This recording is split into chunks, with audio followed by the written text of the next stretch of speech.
For Indian economy, these are the sources: 11th and 12th NCRTs to give you an understanding. Then Brunal economy videos are very good, but what you should do is do not just watch it and forget it. Take screenshots of important slides, make a folder of such important screenshots so that you can remember it. Then if you wish to have a basic text in which you can compile other information, then I would suggest Sriram's IAS economy notes are good. For current affairs, you should refer Vision PT 365 economy notes. Class notes, compilations of the budget and economic survey are very important. This should not be missed. Do not read the original document, please. There is no need to read the entire survey. Use your time efficiently. Read the survey if you are done with everything else. Yes, it is a beautiful document, but remember the time is limited, so you have to use it more efficiently. You have to focus on other areas as well.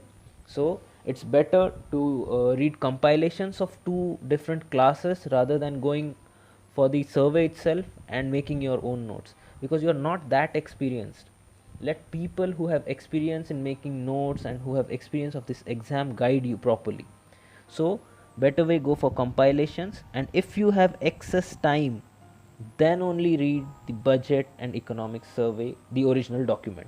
Otherwise, read the compilations. So these are the 5 sources for Indian economy, and I think they should suffice.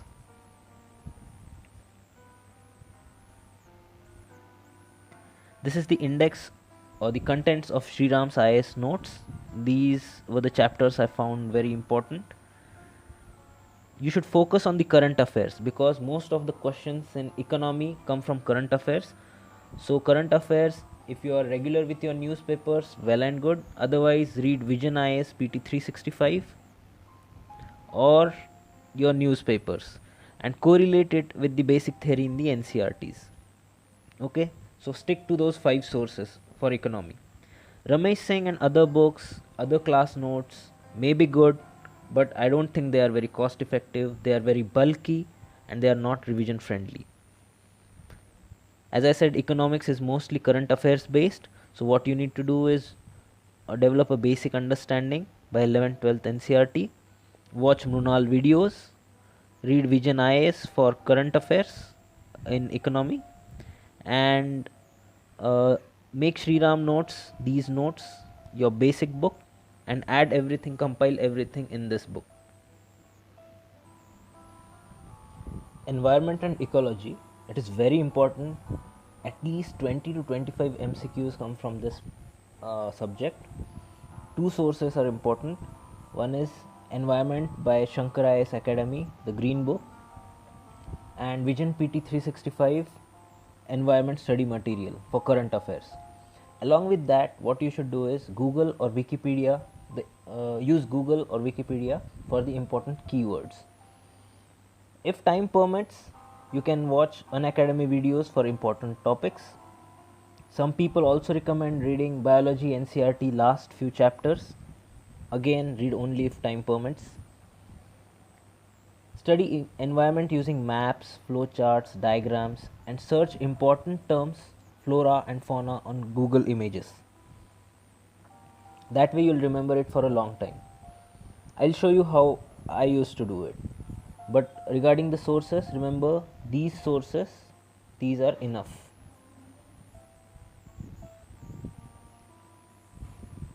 This is the photocopy of the Shankar's notes.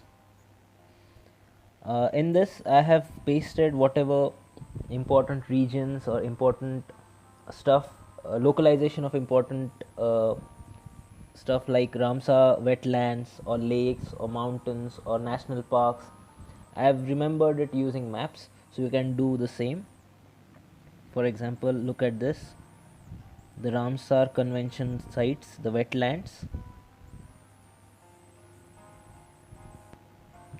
You can also find these on Google Images or on various websites.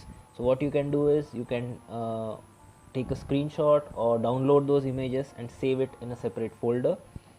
or if you wish to practice maps, you can do as I have done and paste it on the respective page.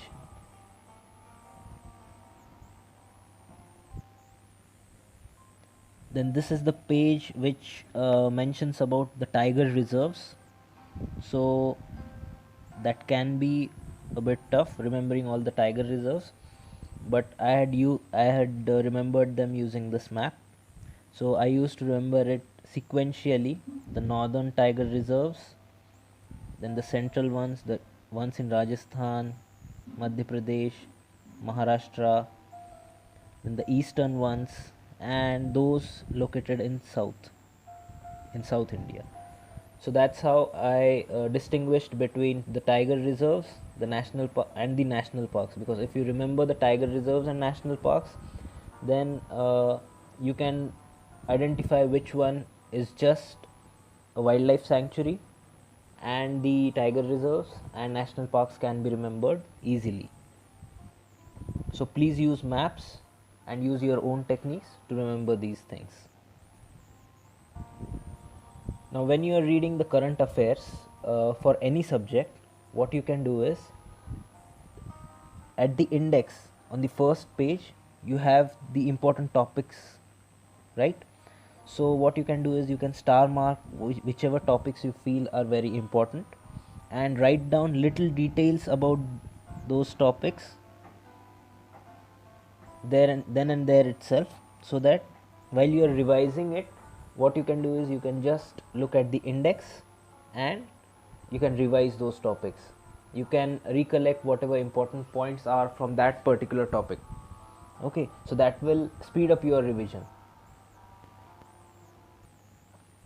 So star mark the important topics on the index itself for quick last moment revision. This is a photo of my Vision IS PT 365 index. I guess this is for environment and ecology. Now, while reading, I used to Google those important keywords or those flora and fauna that I did not know, and I made a separate folder in my mobile of these images. So this is a folder of geoecology.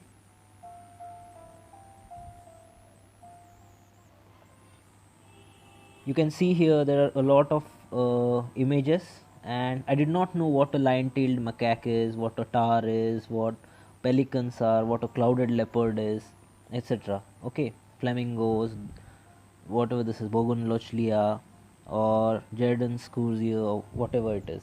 Okay, so what I did is I either downloaded or took a screenshot of these images and made a separate folder.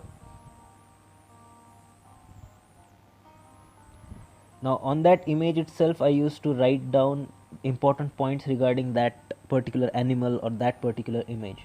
So it made it very easier for me to remember. So whenever I was not in the mood of reading, or whenever I was busy doing something else, spending time with my friends or traveling, I used to revise these things. For example, see this clouded leopard national park is in Tripura, and there's also Sipahijula Wildlife Sanctuary over there, and its conservation is being done at Namdafa. And the conservation status, it's a vulnerable animal, it's in the vulnerable conservation status category. For example, olive ridley, I used to call them olive woo ridley. Woo is vulnerable, so that's how I remembered it. And this helped me remember Gahirmatha Beach, Bhitarkanika National Park. These lion-tailed macaques, look at him, he's sitting silently, so I remembered it that way. He lives in Silent Valley National Park. Such images will not only make the reading more interesting, but they will help you in quick revision, right? And thus you will remember it in a better way, and you are more likely to recall it during exam. Now coming to art and culture.